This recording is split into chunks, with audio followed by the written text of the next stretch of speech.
Um, okay, hello everyone. Thank you. So today I'm going to talk about visual methods. In particular, I'm going to talk about a type of visual method known as photoelicitation. So everyone can read about the capital crawl. Everyone's familiar with it. Nilly showed a good image of it yesterday. So whilst we can read about it, seeing over 60 disabled people crawling up the stairs of the Capitol building in the USA in demonstration of inaccessible buildings is much more impactful. So that particular image is a snapshot of history, which shows a group of disabled people interacting within a particular space and their experiences of it. The image provokes people to think about how people experience spaces differently as a result of disabling architecture. It can impact their emotions, making them feel uncomfortable at the sight of people having to struggle to access a building that they could probably access with ease. Thus, images can provoke emotions and inform others of their experiences, which makes them an ideal qualitative research tool. Have I done that back? Is that? Yeah. Sorry, you'll have to. That one, yeah. Sorry. So visual methods are used to gather social data through the observation and analysis from the use of visual materials, such as photographs. They are popular with anthropologists, sociologists, and social researchers working in areas such as education, social policy, and social work. So hopefully, as Shirley said, this will be useful for a lot of people here. However, they have been given marginal status, including within disability studies, where more traditional text-based and oral-based methods prevail, such as interviews and focus groups. So in disability studies, photoelicitation has mostly been used as an alternative way for people with particular impairments, such as learning disabilities, to express themselves, as methods which rely on verbal communication may not always be accessible to them. However, an actual drawback to visual methods is that they can be discriminatory towards those with certain impairments, such as visual impairments, as they are deemed a form of oculocentrism, which favours the visual, and therefore discriminates against those with visual impairments. This presentation will show how visual methods can be beneficial for generating data from disabled participants, but does not claim to be accessible for all.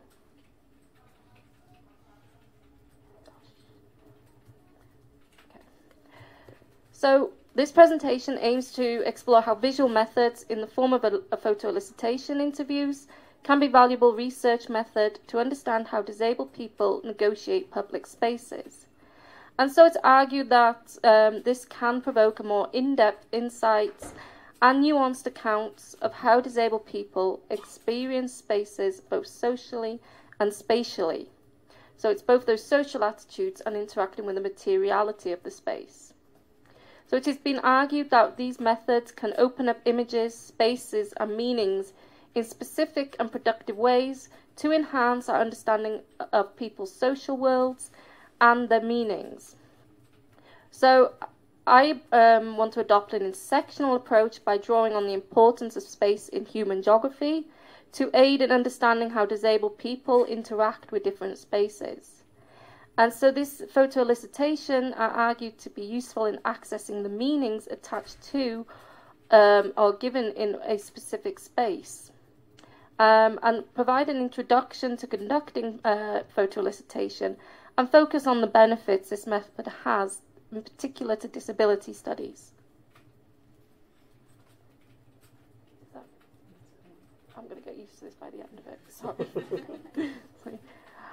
So the first part of this presentation explores how photoelicitation can be used to understand how disabled people navigate the built environment and interact with both social and spatial elements of different spaces. So drawing on my own photoelicitation interviews that I did for my doctoral research, which now feels a long time ago, which explored how people with dwarfism negotiate public spaces, I will demonstrate how photo elicitation can be used to explore and unpack how elements of the built environment produce both enabling and disabling experiences. I also want to show how using maps in the form of Google Maps demonstrates how visual methods can be used to show how disabled people navigate through the built environment differently and why. So unlike a regular interview, photo elicitation requires more work and can be more time-consuming in terms of preparation. There is a 5-step protocol, which involves sourcing the photographs, selecting photographs, then preparing the interview as you normally would, conducting the interview, and lastly, analysing the textual data. One of the main starting points is deciding whether the photographs should already be existing photographs, this found data, or produced during the research, which can either be by the researcher or by the participants. And this decision is based on several factors, including assessing the methodological strengths and weaknesses of each process, and especially in relation to the aims of your research. For example, using pre-existing photos can save time. However, producing photos can create a more relevant data for the research. And photos can originate from the researcher or the participant, but the researcher must decide who provides the photos. This can be dependent on several factors, which the researcher should analyse before starting the research. So, researcher-generated photos, which is what I ended up doing, can include either photographs taken by the researcher or found photographs. So for mine, I opted for the researcher found data, and these are images that already exist. For example, maybe in a photo album or online. And that's the great thing now about having, things like Google. So researcher-generated photos allowed for more control over the data gathering process. So it was more because it was theory-driven, and I, had specific aims. I did not have to wait and rely on participants to send me images. And as we know, sometimes you can be waiting a long time for participants even just to, sort out an interview, let alone send you a load of photos. So, and I could ensure that the images resonated with the aims of the research. And so the researcher selecting the photos provides consistency and structure to the research. It allowed me to make comparisons between how participants would access those particular spaces if I was showing them all the same photos. This helped comparisons between how participants would access those particular spaces and helped to develop relevant themes that were used to fulfill the overall research aims. When using the researcher-produced images, it is important to ensure that the images are familiar, as these can act as memory triggers. So the photos I chose contained images of various franchises or chains, which most people in the UK would be familiar with. One image was of a British supermarket. So in the UK, there are several major supermarkets. However, they all follow a standard layout and have the same facilities. Thus, even if participants did not access that particular supermarket in the photograph, they were still able to point out various barriers, such as the height of the checkout. So, participant-generated photos, also known as photo voice, allows participants to produce their own photos, but as I said, I didn't do this.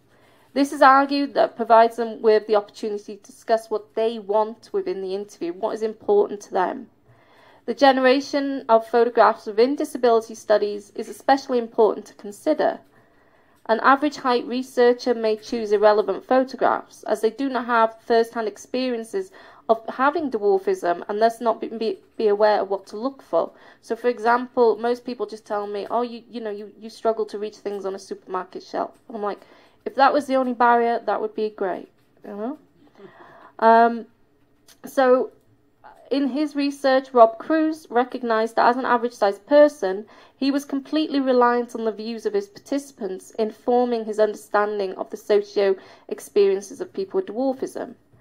A non-disabled person interested in understanding the socio-spatial experiences of disabled people would thus benefit from participant-generated photos.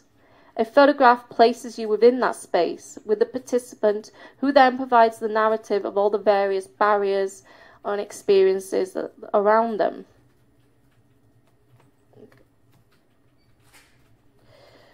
So, allowing the participants to generate photos aids in providing new dimensions to the research, and the researcher probably did not consider. This would help to inform and steer the direction of the interview in relation to non-disabled researchers. They may assume the obvious, like I said. So people are often shocked when I tell them about the numerous disabling barriers I encounter as a person with dwarfism. I am also surprised that some barriers, such as high checkouts, are not obvious to everyone. So, for example, I'll give you, in my university, we have a large canteen, and there's this huge sort of table, marble sort of worktop, and in the centre of it is where they put some sort of pastries and croissants and all these nice things. Now, it's a wide barrier and it's a high barrier. And I remember once there was one croissant left, and I could see it, I could just about see it, and this woman went to grab it, and she goes, "Oh, I was hoping you wouldn't grab that." And I went, "Oh, don't worry, there was no chance of me doing it," you know? So I said, "You enjoy that, you know? I hope it went to your thighs." But I just didn't understand how this academic could not see this barrier, you know? But fair enough. So maybe it needs to produce the photo. So they go beyond what is obvious, really obvious to others, but what is important to them. So using participant-generated photos increases participant-led dialogue. Now, as we know, sometimes in interviews, we really need to get that dialogue going with certain participants. So, as it's already been said, my research focused on the social and spatial experiences of people with dwarfism in public spaces, particularly in the UK. Well, it was all in the UK. To understand how people with dwarfism experience and navigate through spaces, I incorporated several images and maps into semi-structured interviews. So visual methods can be used on their own or can be incorporated into other methods, such as these interviews. For example, researchers can use photographs to expand on interview questions. The first half of the interview was conducted as a typical semi-structured interview, asking participant questions about their experiences of public spaces. The second half involved showing them images of various spaces and then maps of where they lived. So this is a typical sort of shopping mall in the UK. As you can see, there's the marble pillars and the marble floor, a big fake sort of green jungle to sort of try and give you the illusion you're not in a miserable supermarket or shopping mall in Hull, but you're away in Hawaii or something, until you see the images of everybody else there and the Costa coffee.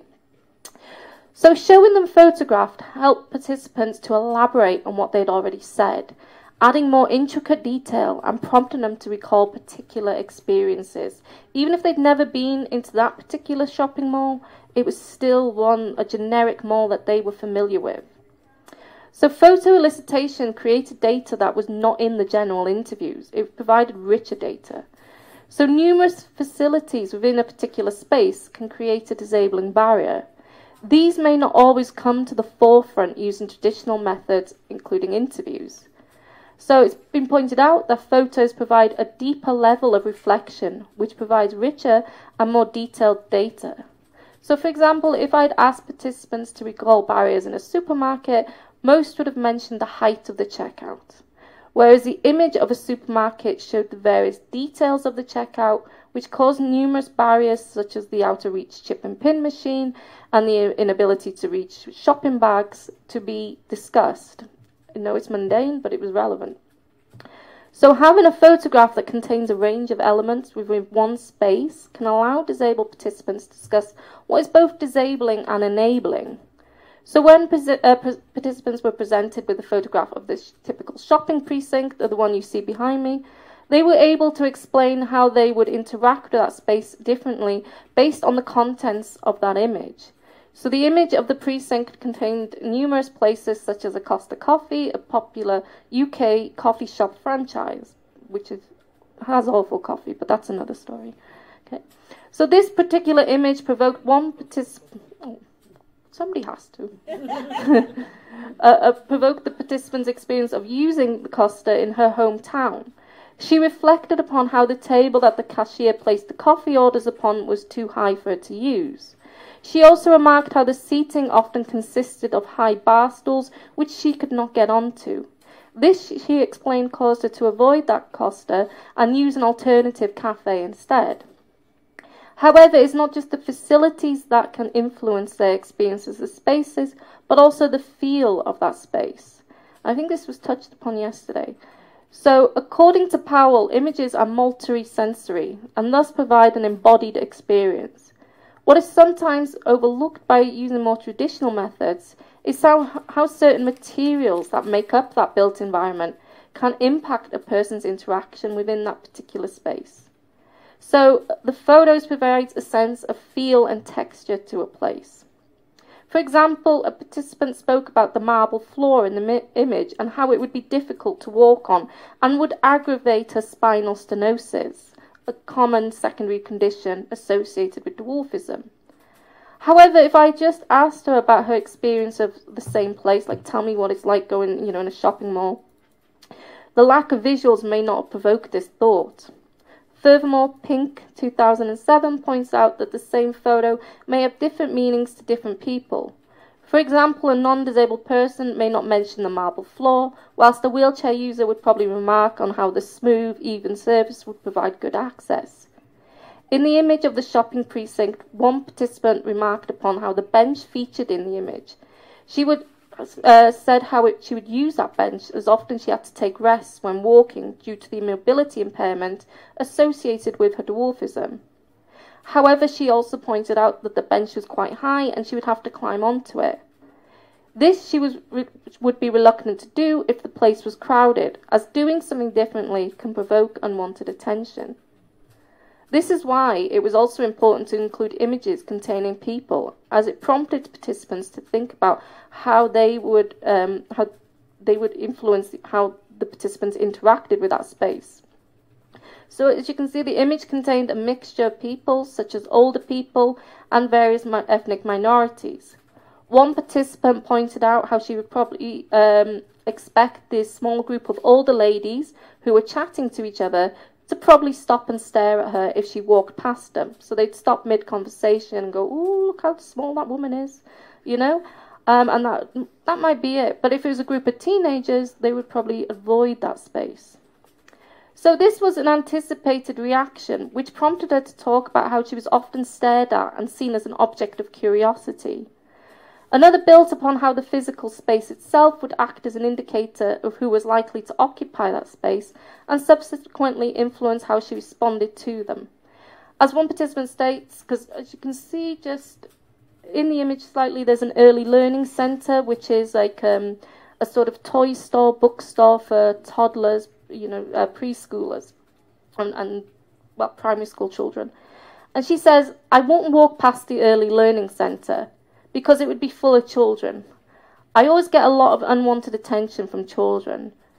And this is what people with dwarfism experience daily: unwanted attention, including being stared at. This impacts how they behave in public spaces and will often avoid engaging in activities that can provoke further unwanted attention. Okay, it's like I said, the early store specializes in selling educational toys for children, and so the meaning of that space influences who is likely to occupy it. So the inclusion of that store within the photo provoked the participant to discuss how children's reaction to dwarfism encourages her to navigate that space differently. It's almost as if she can place herself within that space and detail how she will walk through it. Other participants would point out how they would avoid certain area and take routes where they often wanted to go. So as well as showing them photos, to aid in generating a more in-depth understanding of how people with dwarfism navigate the built environment, they were also shown several maps of where they lived. Why is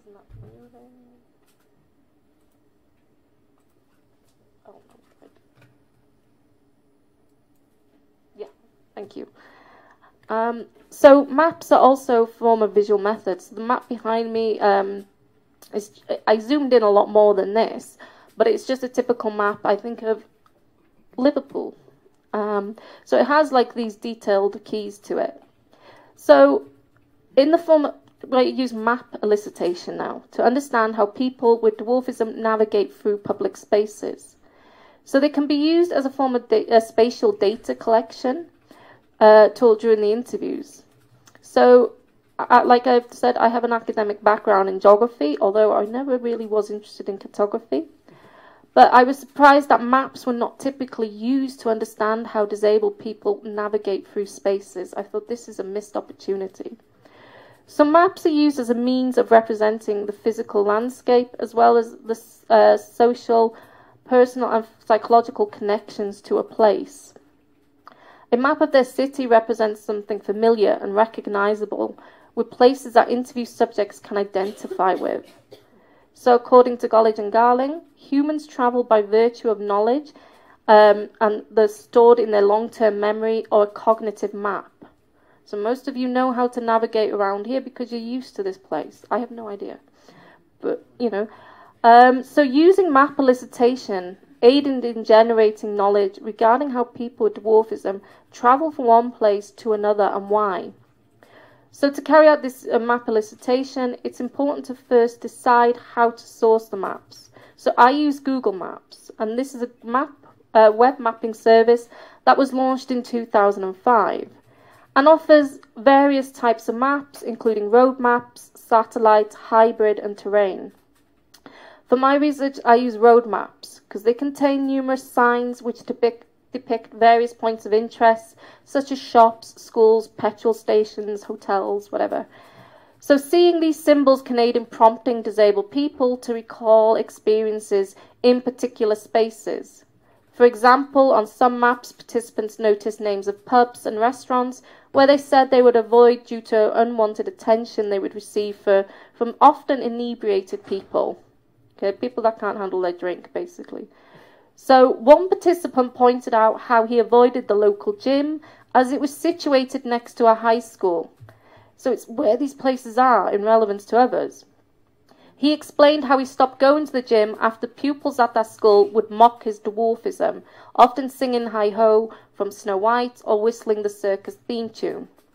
So when a participant was shown a map which included a diagram of a petrol station, she recalled how that garage had just installed new pumps, which were out of reach, meaning that she had to drive elsewhere to refuel.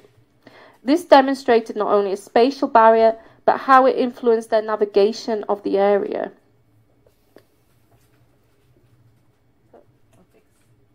Okay, thank you.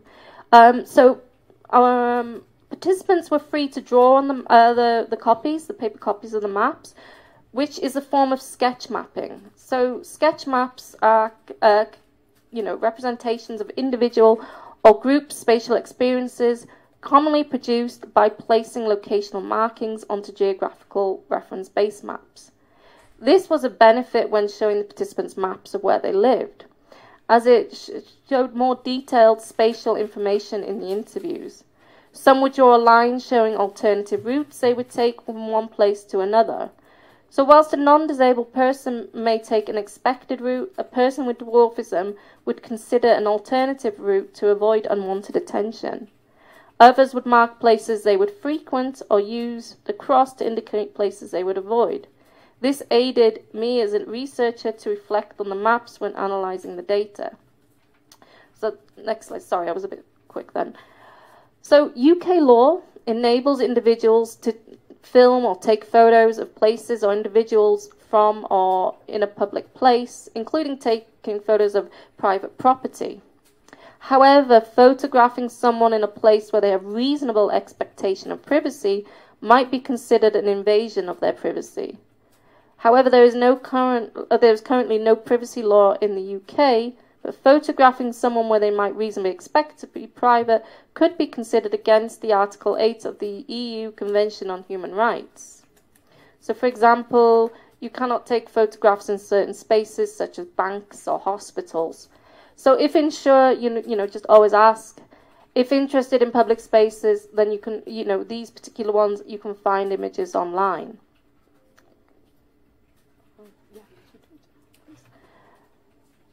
So, in terms of this copyright, thank you. So, images come under artistic work, and copyright is with the creator. So, if the researcher creates the images, then the use of the copyright logo, followed by their researcher's surname, will suffice. If the participant generates the images, then their consent must be obtained to use them. Furthermore, it's not as simple as highlighting that the copyright belongs to them, as this may impact their anonymity within the research. So stating on the consent form and information sheet that they retain the copyright, but that they are allowing the researcher to use their image should suffice. When using the image, as long as the research states that the image is the property of the participant, using a pseudonym instead of their real name should be acceptable. Thank you. So, research that uses visual images tends to include some images during dissemination, such as within conference papers, journal articles, or books, edited book chapters. This is why the dissemination of findings, including the use of participant-generated photos, requires consent. Participants may not want photographs of themselves included within articles that are widely available to most academic institutions. To aid in overcoming this problem, explain to the participant how the photos will be used. Whilst all participants are required, as you know, to sign a consent form, not all consent forms contain any relevant section on the use of visual methods. So you may need to add a sentence or two, which the participant has the choice to sign against and thus agree for their photos to be used. So knowing how their photos will be used may influence what sort of pictures they take. If participants generate their own photos, then issues of confidentiality and anonymity must also be considered. So providing anonymity of individuals or locations is problematic with photos. Participant-produced photos could contain themselves or other identifying people, such as family members. So if participants or a member of their family is within one of their photos, then obvious solution is to blur their faces. However, for people with certain physical impairments, such as dwarfism, that does not always guarantee anonymity. So, for example, a participant was worried, Google Maps, the Google Street View, they blur your face, but she says, it doesn't matter if they blur my face. I'm still going to be the dwarf in that photo, and it's probably going to be one of those, embarrassing photos on Google Images, where somebody is standing naked outside their apartment or something. She goes, it's also that dwarf that they want to spot. So this resonates with yesterday about how dwarfism is a novelty. So they, Google Images provide anonymity, and thus using found data can help to ensure that the anonymity of the participant from close-knit groups. So dwarfism, if you're recruiting from associations from people with dwarfism, because there's not many of us, people tend to know each other. Although that doesn't mean we know every person with dwarfism. Because I actually get people going to me, you know Andrea, don't you? I'm like, who on earth's Andrea? Or they'll go, Amy. And I'm like, what? My name's Erin. You sure? I'm quite sure. I mean, I'll double check my driving license, but I'm quite sure. So if participants generate their own photos, I've gone over that. So the numerous benefits of using a photo elicitation in disability research has been given limited attention. But it can be a beneficial research method for understanding how disabled people experience public spaces. It can help to highlight barriers that have previously been ignored, not because they were not worth considering, but because conventional methods do not provoke the same level of depth. So, it's useful for exploring those everyday and seemingly mundane barriers, providing insights that otherwise remain closed to the researcher. So, for example, even just going, like posting a letter, or, just going, you go to the loo and just everything is out of reach. Everything is literally out of reach, like a sink and everything. And so when those things are lowered, it makes such a difference. But these are things that average-sized people take for granted every day, So whether big or small, common or uncommon, it is important to identify all barriers disabled people have to negotiate. So participant-produced images can serve as a form of emancipatory research by allowing the participants to produce their own photos and thus control what is discussed within the interview. This correlates to the aims of disability research, which situates the disabled person as the expert. It can be an empowering method for those whose voices have often been ignored and their experiences go unnoticed. So conducting photo elicitation involves more work than traditional methods, but can produce richer data. It is important that the researcher carefully considers the pros and cons when it comes to the sourcing of the images. The advancement in digital technology, such as Google Images and Maps, provides the opportunity to source an array of found images. Maps are a useful form of elicitation as they provide the opportunity for participants to explore how they navigate through spaces. And using maps, it is argued, aids in generating detailed understanding of people's experiences. The space and the various places they're familiar with already set out in front of them. Many ethical issues, although, are required detailed consideration when it comes to using visual methods. Anonymity can be harder to provide and thus must be adequately discussed with the participants. However, overall, photo elicitation and visual methods are really useful for understanding those experiences and were particularly relevant for people with dwarfism and provided a lot more data for my research. So thank you.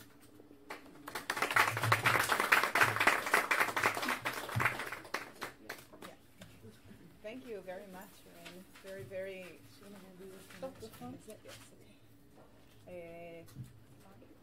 Yes? Okay. Thank you very much. Very, very, very interesting and I think very useful to different types of research. It took me back to my postdoc here that had to do with GPS tracking of elderly people with cognitive decline, and we would track them for a month and then build a map to see where they're going and which ways they're going and do they lose their ways along the ways. And it took me back to really many different ways that we can conduct research in different fields. We do have a few minutes for some questions, but I remind you to take this when you ask a question. Or you can also comment. You can also comment, and if you feel more comfortable in Hebrew, that's also okay, and we'll translate you. Roni, there might be one of these. Either Adva has one.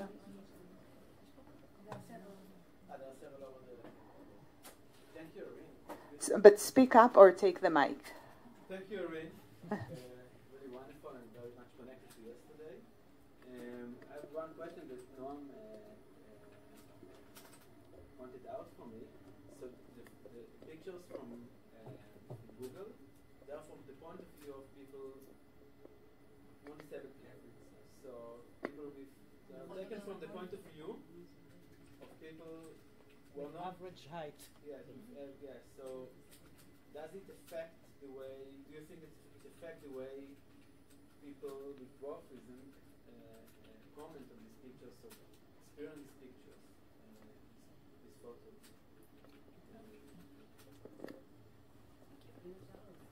Yes. Erin wants to add something. To add, if you saw pictures of people with dwarfism or disability, and you saw a difference. Like they took the picture from a different height, from a different point of view. It's connected to the question. Thank you. No, it's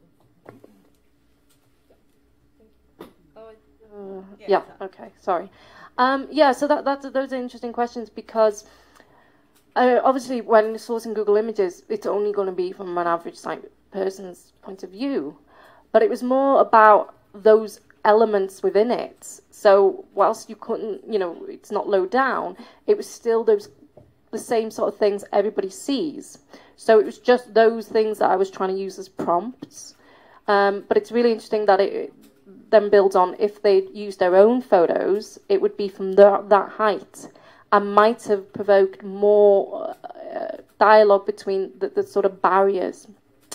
Now, the reason I was going to get participants to go and take photos of whatever, And actually, the call-out advertisement had a photo that I had taken of an ATM from my height to provoke that. But as one participant pointed out, you want us to go and take photos of just everyday spaces and facilities. I get stared at as it is. If I'm taking a photograph of at a supermarket, like self-service checkout, people are going to stare at me a lot more. And I was like, you're right. Even though I had that same, because I went like after 6 o'clock to take a photo of this ATM, because that's when everything is shut down in our high street, because I didn't want people seeing me do it. And because people will stare at you. I mean, they stare anyway, but when a dwarf does anything, they're going to stare more. Like, you know, for example, getting onto the bench. And so I said, right, okay, this is not ethical. I don't want people doing that. I don't want people getting more unwanted attention. And so that's why I used my own, like these found images.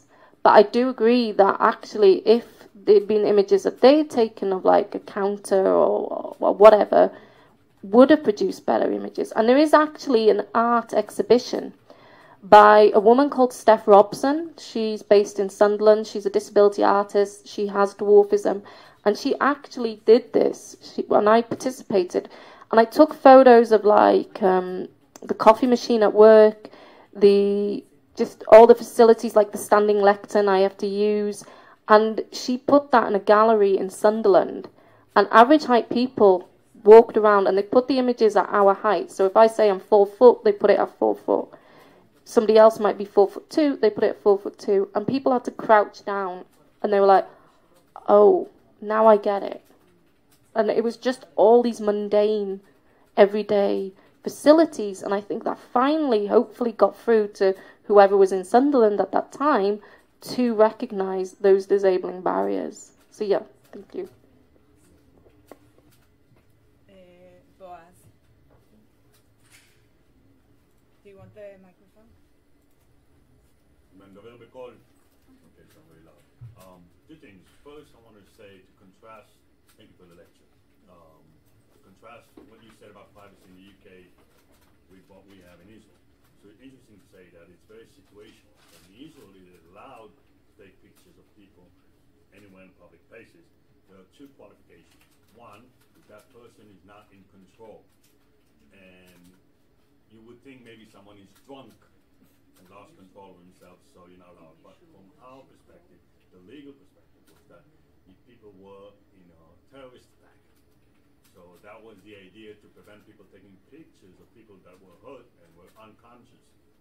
So that's one reason. The other qualification is if you're going to use that picture to humiliate or delegate somebody, degrade somebody, or delegate them. So basically, those two qualifications prevent people from using pictures publicly, but you can still take pictures anywhere of anybody in the public places. So that's one. The second difference is that you have to ask someone's consent if you want to make profit out of it. So if you don't make profit out of it, you can still use it. So that's just different perspectives, so it's interesting. So we can take pictures and it won't be considered as odd or illegal or illicit or unacceptable. So that's one. The second thing is that I thought that was important for the use of media is that there's a saying that says people will forget what you said, people will forget what you did, but they will not forget how you made them feel. So maybe that's the aspect of when we talk about characterization, that the emotional perspective that combined with the cognitive and behavior. Thank you.